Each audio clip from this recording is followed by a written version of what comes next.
Good morning everybody. Revision test 2 भी आप लोगों का हो चुका है। We have done whole revision. किसी को कोई डाउट किसी चैप्टर में, किसी टॉपिक में, तो प्लीज मुझे बता दीजिए, हम वही डिस्कस कर लेते हैं। किसी को कोई भी डाउट है? नो?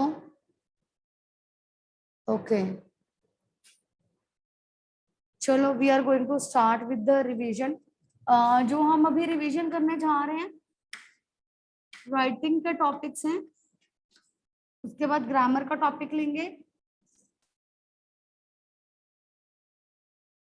रिविजन्स हम लोग ये चीजें पहले भी रिवाइज कर चुके हुए हैं, लेकिन फिर से एक बार इनको देख लेते हैं कि फॉर्मेट्स क्या हैं, कैसे लिखना चाहिए, कैसे करना चाहिए। ठीक है, सबसे पहले हम ले रहे हैं संवाद लेखन।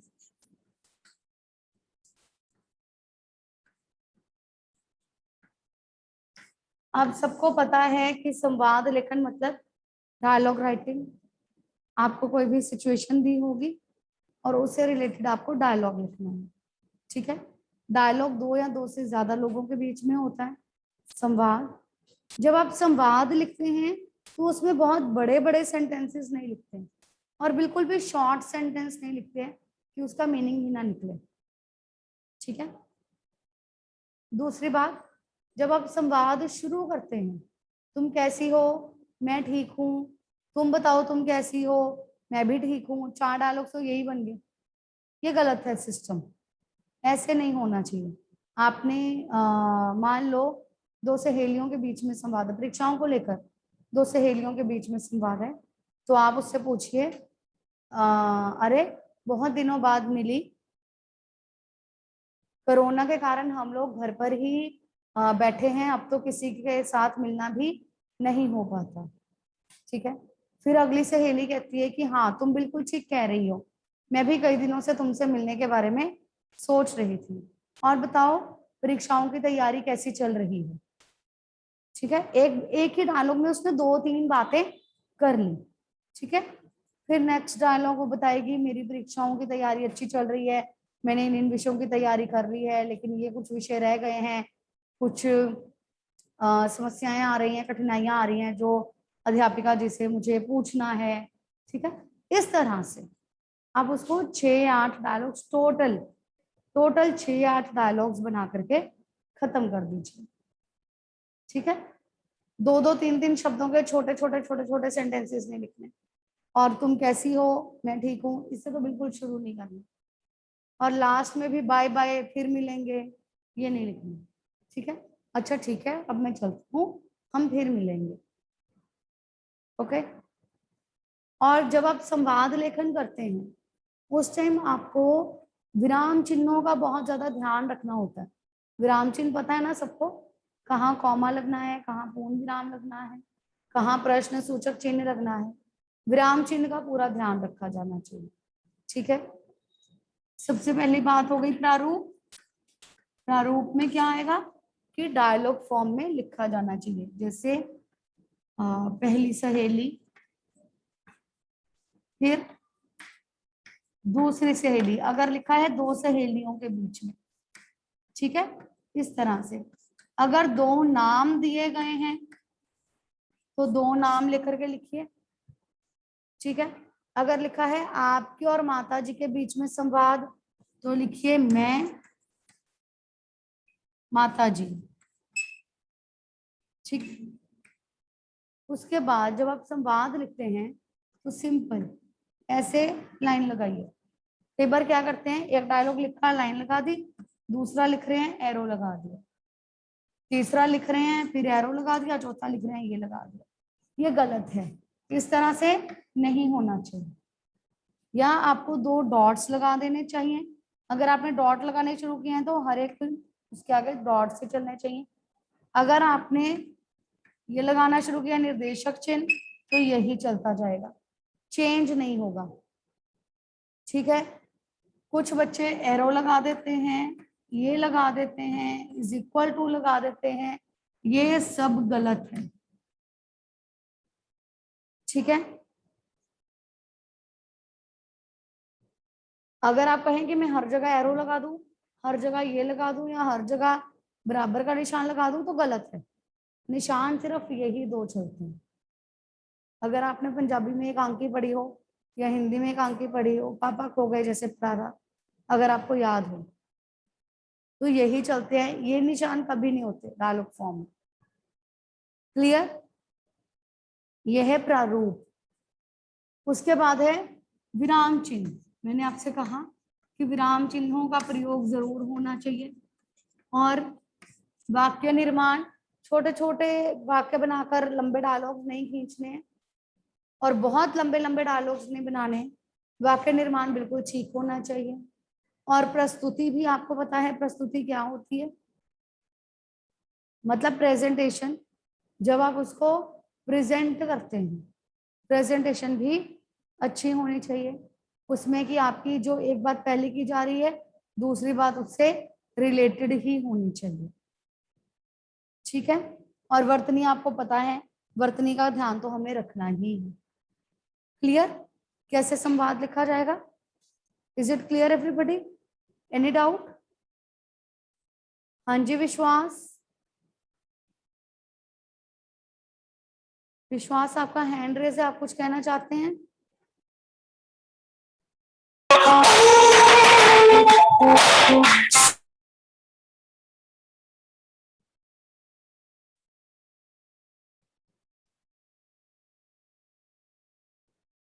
ओके। नेक्स्ट आप लोगों ने कहा था कि विज्ञापन करवा दूं एक बार। विज्ञापन कैसे लिखा जाता है? किसी बच्चे ने विज्ञापन का जो काम करके कॉपी में भेजा, किसी प्रोडक्ट का विज्ञापन लिख करके भेजा हुआ था। हमने हमारे सिलेबस में किसी प्रोडक्ट का विज्ञापन नहीं है, सरकारी विज्ञापन है। ठीक है?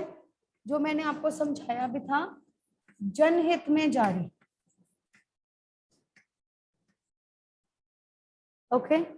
विज्ञापन का प्रारूप क्या है कि आप एक बॉक्स बनाएंगे, पेंसिल से बनाइए, ज्यादा अच्छा है, कलर करने की जरूरत नहीं है। ओके? एक बॉक्स बनाएंगे, ऊपर हेडिंग लिखेंगे विज्ञापन, फिर आप नीचे बॉक्स बनाएंगे। मान लो आपको विज्ञापन है पेड़ बचाओ। ठीक है? पर्यावरण को अच्छा बनाने के लिए, स्वच्छ पर्यावरण, उससे संबंधित आपको विज्ञापन बनाना है।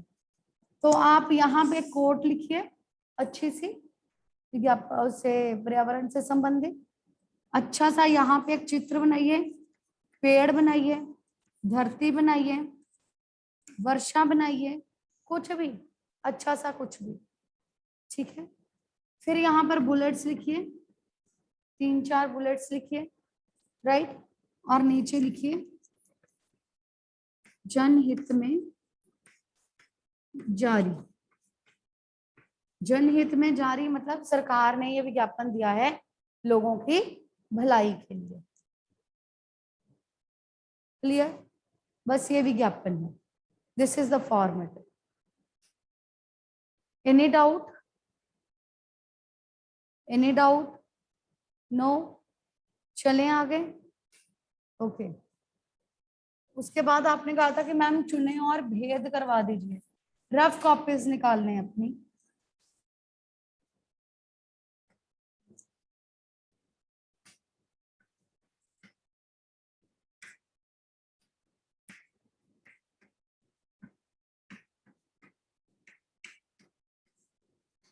चुने व भेद बताएं। बेटा जब आपको चुने व भेद बताएं आता है तो आपने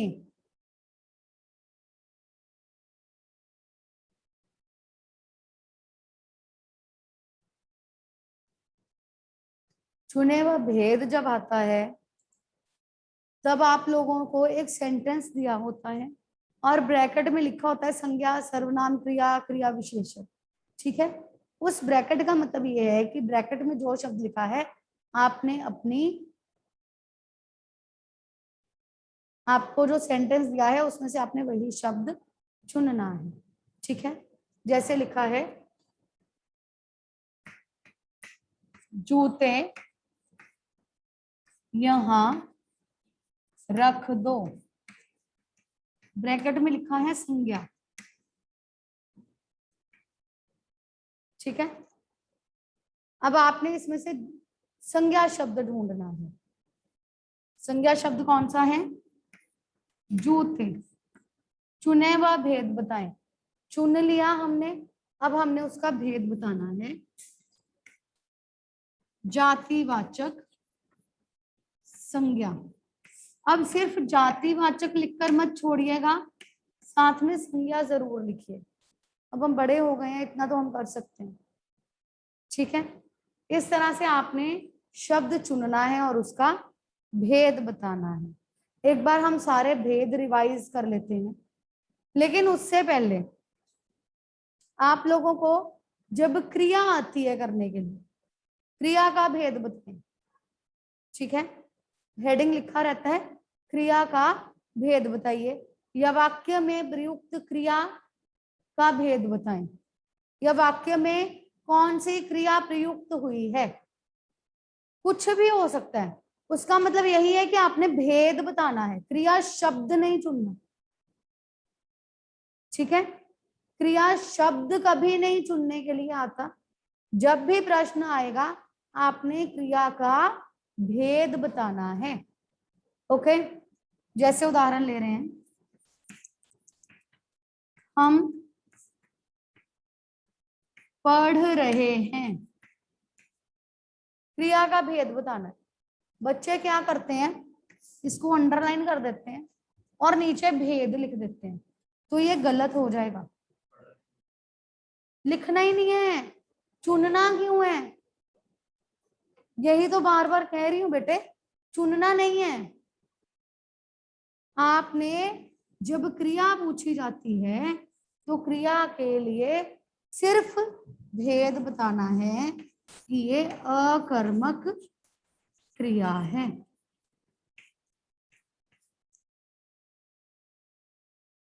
got it? Is it clear?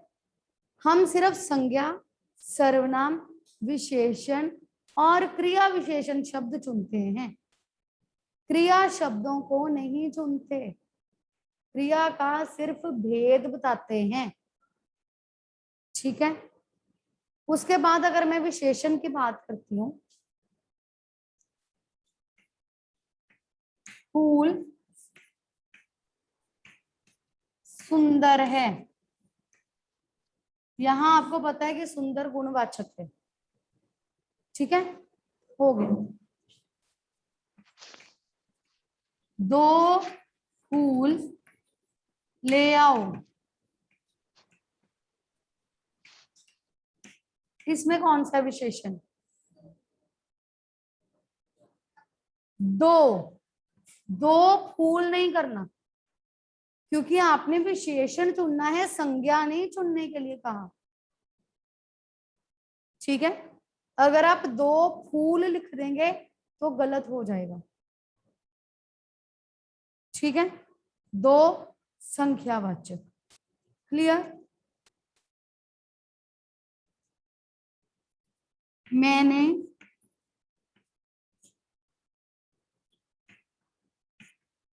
चार मीटर कपड़ा खरीदा। अब यहां पर 4 मीटर, आप सिर्फ 4 नहीं अंडरलाइन करेंगे, या आप 4 मीटर के साथ कपड़ा नहीं लेंगे। ठीक है, 4 मीटर परिमाणवाचक, क्योंकि ये उसकी मात्रा बता रहा है, परिमाण बता रहा है। Is it clear?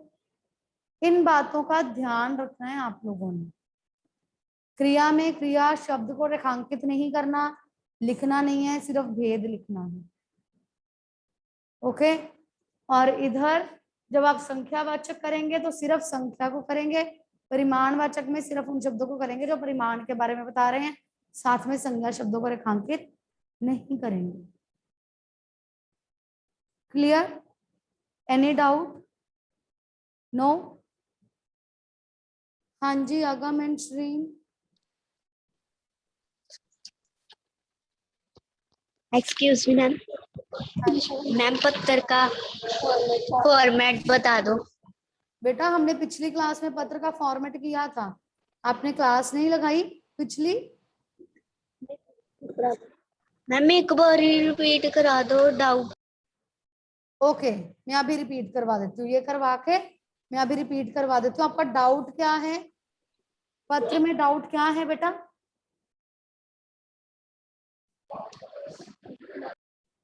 मैम ऊपर वाला पार्ट। ओके, मैं एक बार दोबारा करवा देती हूँ, don't worry. Okay ma'am. Okay, is it clear? ठीक है, एक बार इसके भेदों का भेद रिवाइज कर लेते हैं। संज्ञा के कितने भेद होते हैं? संज्ञा सबको पता है, किसी व्यक्ति वस्तु स्थान के नाम को संज्ञा कहते हैं। संज्ञा के कितने भेद होते हैं? 4, कौन कह रहा है? 4 मुझे सुनाई दिया, सुनाई दिया ना। 5 लिखो मनीषा बोर्ड पे, कौन कौन से?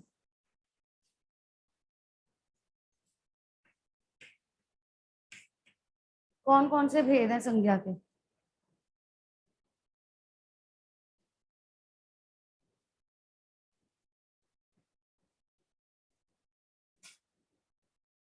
वाचक हमेशा उसके साथ होता है, अलग नहीं होता। वाचक का मतलब होता है बताने वाला, जो किसी व्यक्ति वस्तु स्थान आदि के बारे में बताता है। ओके,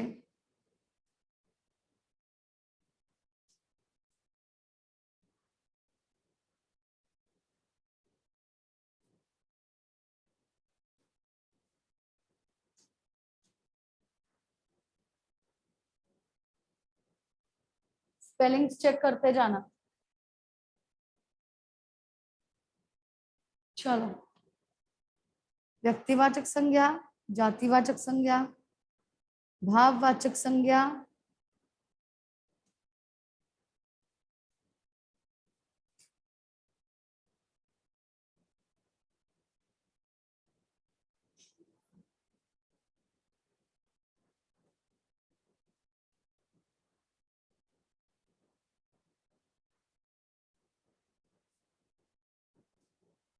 समूहवाचक संज्ञा,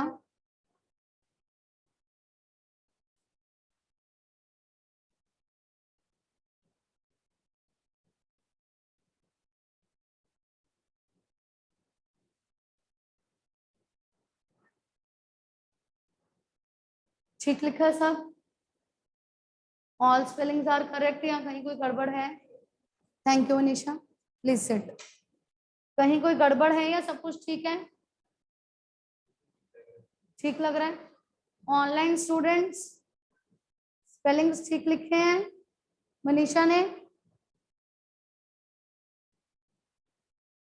ओके फाइन, ठीक है, ऑल स्पेलिंग्स आर करेक्ट। समूहवाचक को हम समुदायवाचक संज्ञा भी कह देते हैं, ठीक है।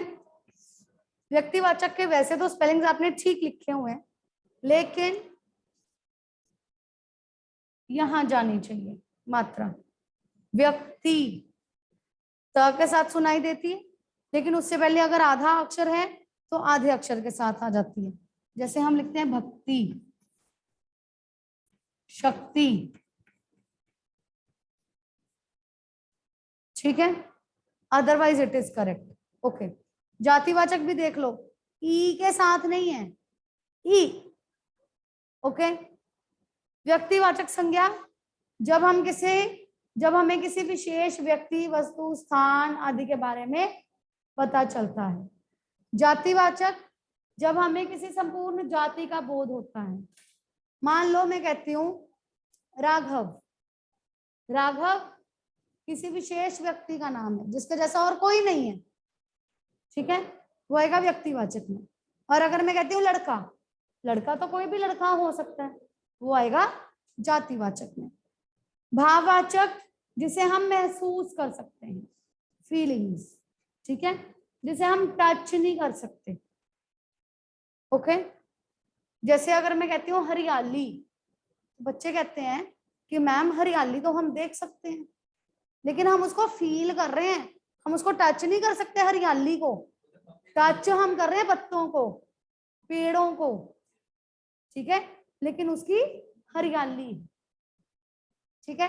घबराहट, घबराहट, हम घबराहट फील करते हैं, घबराहट को टच नहीं कर सकते, देख नहीं सकते, ठीक है। उसके बाद मैं कहती हूँ बचपन, बच्चे कहते हैं मैम हमारा बचपन है, हम बचपन में से निकले हैं, तो वो भाववाचक संज्ञा क्यों है? तो आपने अपने बचपन को फील किया है, हम बचपन को टच नहीं कर सकते, हम बच्चे को टच करते हैं, बच्चे को देखते हैं। बचपन एक फीलिंग है, ठीक है। बुढ़ापा, जवानी, बचपन, हरियाली, घबराहट, ईमानदारी, किसी का ईमानदार होना उसकी विशेषता है, विशेषण है, उसकी क्वालिटी है, लेकिन ईमानदारी को हम महसूस करते हैं, ठीक है। क्लियर? समूहवाचक या समुदायवाचक, एक कोई चीज है उसका बंच जब बन जाता है, चाबी, चाबियों का गुच्छा, अंगूर, अंगूर होगा तो जातिवाचक, अंगूरों का गुच्छा, बंच बन गया, क्या होगा? समूहवाचक, ठीक है। क्लियर? जूता, जैसे मैंने कहा था जूते यहां रख दो, है ना, जूता है जातिवाचक। जोड़ा, जूतों का जोड़ा होता है, समूहवाचक हो गया, ठीक है। जोड़ा, ठीक है। द्रव्यवाचक संज्ञा, द्रव्यवाचक संज्ञा में all the metals, all materials, all liquids, ठीक है। और किचन आइटम्स वो जो गिरने के बाद बिखर जाती हैं, आटा, दाल, चावल, चीनी, ये सब गिरती हैं, बिखर जाती हैं, हाँ जी, जो नापी तोली जाती है, ठीक है। All the liquids, all the metals, जो मेटल्स होती हैं, मेटल्स कभी ना कभी किसी ना किसी फॉर्म में या पहले लिक्विड होती हैं बाद में सॉलिड बन जाती हैं, या पहले सॉलिड होती हैं बाद में लिक्विड बन जाती हैं, आप उनको बदल सकते हो, ठीक है, ये पता है सबको। और सारे मटेरियल्स, जैसे लकड़ी है मटेरियल है, मेटल नहीं है, मटेरियल है। कोयला मेटल नहीं है, मटेरियल है, नहीं, द्रव्यवाचक में। यह मेज लकड़ी का बना है, मेज होगा, पेड़ होगा जातिवाचक में, ठीक है, मेज होगा जातिवाचक और लकड़ी होगी द्रव्यवाचक, मटेरियल है क्योंकि कोयला, कोयला भी मटेरियल है, पता है ना, तुम लोगों ने पढ़ा है मेटल्स एंड मटेरियल्स, ठीक है। क्लियर? All done. उसके बाद है सर्वनाम। सर्वनाम के कितने भेद होते हैं? 6 भेद। कौन कौन से? पुरुषवाचक, निश्चयवाचक, अनिश्चयवाचक, निजवाचक, पुरुषवाचक, प्रश्नवाचक,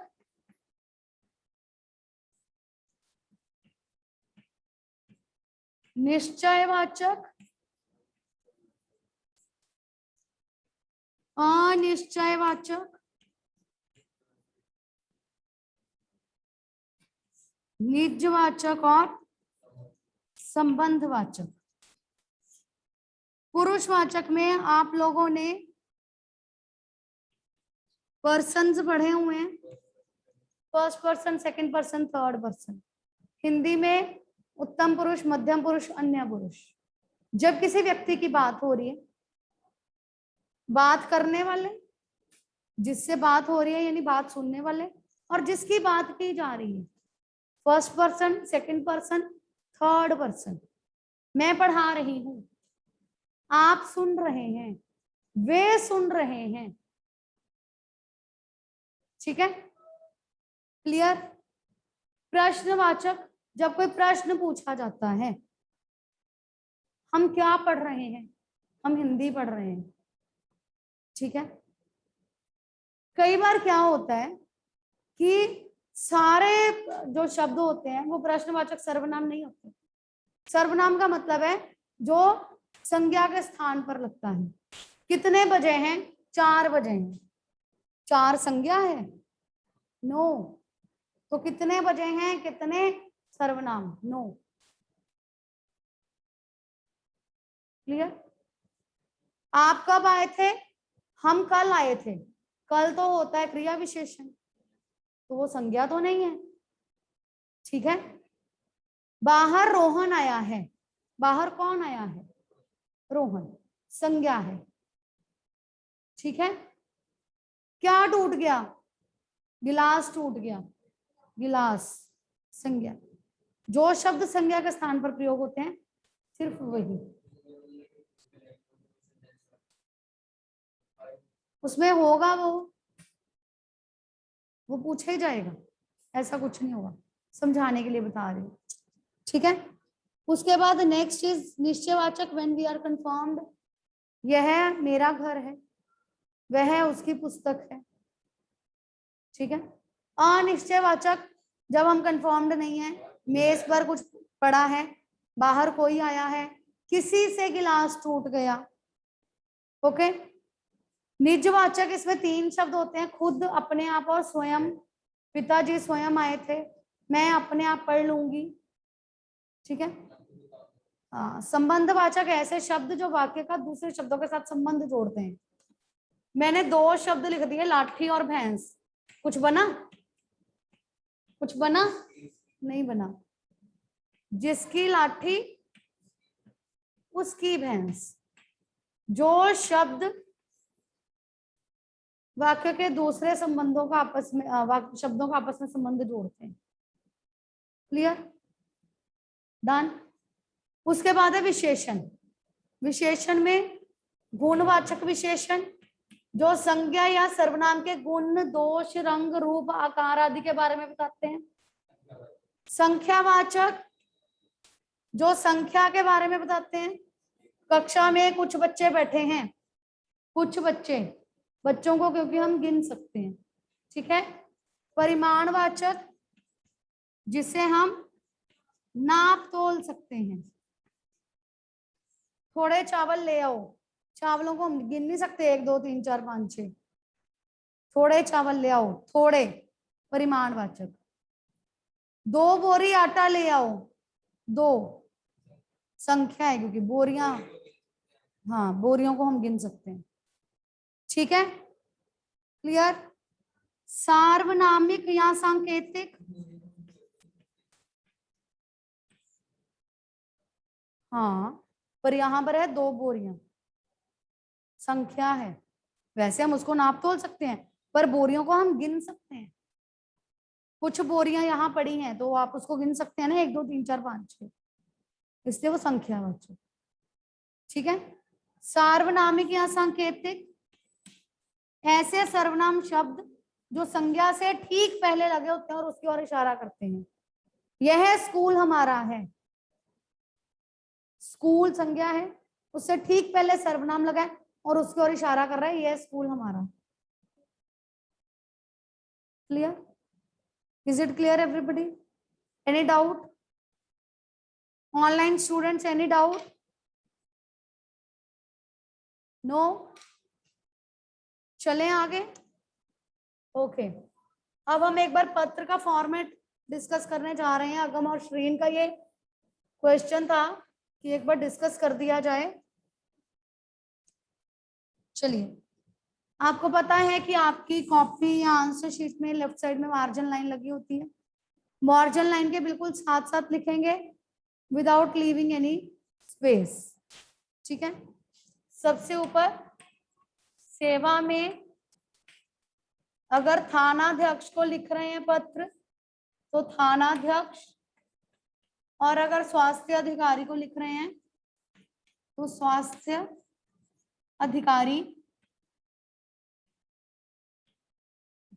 थानाध्यक्ष को लिख रहे हैं तो थाना नंबर कुछ भी 1 2 3 4 कुछ भी लिख सकते हैं। स्वास्थ्य अधिकारी को लिख रहे हैं तो सेहत विभाग, बस यहीं पर फर्क है, बाकी सारा सेम है। उसके बाद जालंधर दिनांक, दिनांक न्यूमेरिकल्स में लिखिए। उसके बाद विषय जिस टॉपिक से रिलेटेड है, ये मैंने पहले भी बताया था कि क्वेश्चन पेपर में जो क्वेश्चन दिया वो पूरा का पूरा क्वेश्चन इसमें नहीं उतारना होता, हमने शॉर्ट में लिखना है। उसके बाद महोदय, सविनय निवेदन यह है कि मैं इस मोहल्ले का निवासी हूं, जो भी आपका कंटेंट है वो लिखेंगे। लास्ट में धन्यवाद, भवदीय डैश नाम डैश पता, अपना नाम और अपना पता नहीं लिखना है, फॉर्मेट एग्जैक्टली यही लिखना है, डैश नाम डैश पता। Clear? Agam Shareen, it is clear? Show में thumb if it is clear बेटा।